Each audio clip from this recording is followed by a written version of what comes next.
सुज़लोन 2.0 की आपने शुरुआत करने जा रहे हैं, अभी के सुज़लोन में और 2.0 के विजन में क्या डिफरेंस है, अगर आप इजी लैंग्वेज में हमारे दर्शकों को समझा सके तो? अगर हमको और विंड की डिमांड क्रिएट करनी है, जो नीड है नेशन का, उसके लिए हमको इंडिया के अंदर में जो विंड की कैपेबिलिटी है उसको हार्नेस करना है। हमारा मानना है तकरीबन 1100 गीगावाट का विंड पोटेंशियल है इंडिया में, और उसके अंदर में सिर्फ 5% आज यूज़ हो रहा है। अगर हम विंड की जो करंट पिछले साल की एडिशंस हुई हैं, इंस्टॉलेशंस 6500 गीगावाट के करीब हुई हैं, हमारा मानना है इस साल वो 8 और उसके अगले साल 10, बट 5 साल के अंदर में हम देखते हैं कि यह नंबर 13 से 15 गीगावाट हो सकता है।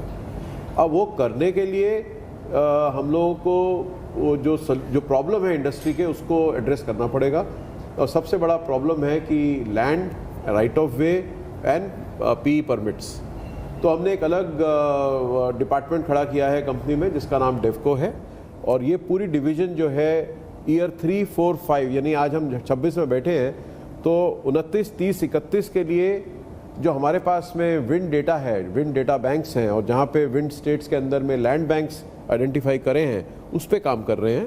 तो वो अगर हम करके जाएंगे और एक कस्टमर के पास में विंड प्लस डेवको, मतलब उसके पास में पूरा सोल्यूशन, और उसके बाद अगर उसको बैटरी स्टोरेज चाहिए तो उसके अंदर में हम सेपरेट अपना बैटरी स्टोरेज का एक यूनिट खड़ा कर रहे हैं, एंड सोलर के लिए हम पार्टनरशिप मॉडल में जा रहे हैं, और इस सब को इंटीग्रेट करने के लिए एनर्जी मैनेजमेंट सर्विसेज का एक हमने सोल्यूशन निकाला है। यदि हम इस सब को पैकेज करते हैं तो सुज़लोन 2.0 के अंतर्गत हम कस्टमर को मध्य सेंटर में रख के कस्टमर सेंट्रिक बन के सोल्यूशन अप्रोच से आगे बढ़ते हैं। हमारा मानना है कि वो देश की भी ज़रूरत है, हमारे कस्टमर की भी ज़रूरत है, और उससे सुज़लोन आने वाले समय में और मजबूत और स्ट्रॉन्ग फाउंडेशन पे आएगा। सुज़लोन हमेशा रिटेल शेयर होल्डर्स के चर्चा में रहता है और काफ़ी यहाँ पे चर्चित स्टॉक भी है। जब भी कोई भी हल्की सी नेगेटिव खबर आती है तो एक डेंट देखने को मिलता है स्टॉक में, और हाल फिलहाल में जो सेबी का ऑर्डर आया था पेनल्टी के तौर पर, उसकी वजह से भी एक नेगेटिव बायस यहाँ पर देखने को मिला है। सर, वो कितना जल्दी आप उस पर रिवर्ट करेंगे, उसको लेकर क्या स्ट्रैटेजी है? देखिए, जैसे हम लोग एज मैनेजमेंट क्या हमें ज़रूरी है कंपनी के लिए करना, उस पर फोकस करते हैं। सेबी का जो ऑर्डर है वो 2014 से लेकर 19 के बीच की बात है, वो भी इंटर कंपनी ट्रांजैक्शंस की बात है जो कंपनी लेवल पे ज़ीरो हो जाती हैं। तो share holder point of view से जो जहाँ तक मैंने अभी देखा है, ये पहली बात है, उसमें कुछ मेजर इशू नहीं था। सेबी का पहला ऑर्डर 2025 में पॉजिटिव ऑर्डर था।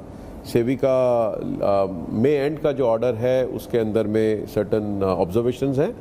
कंपनी एसएटी में अपील करेगी, एंड इसके बाद में जो भी होगा निर्णय उनका, उसके ऊपर हम वो करेंगे। As far as retail investor की बात आप करते हैं, मेरा मानना है कि जितनी भी एनालिस्ट रिपोर्ट्स मैंने देखी हैं कंपनी के ऊपर में, मेरे ख्याल से 11 रिपोर्ट में से 10 के अंदर में बाई है, तो इससे ज़्यादा मैं उसमें कुछ बोलना नहीं चाहूँगा।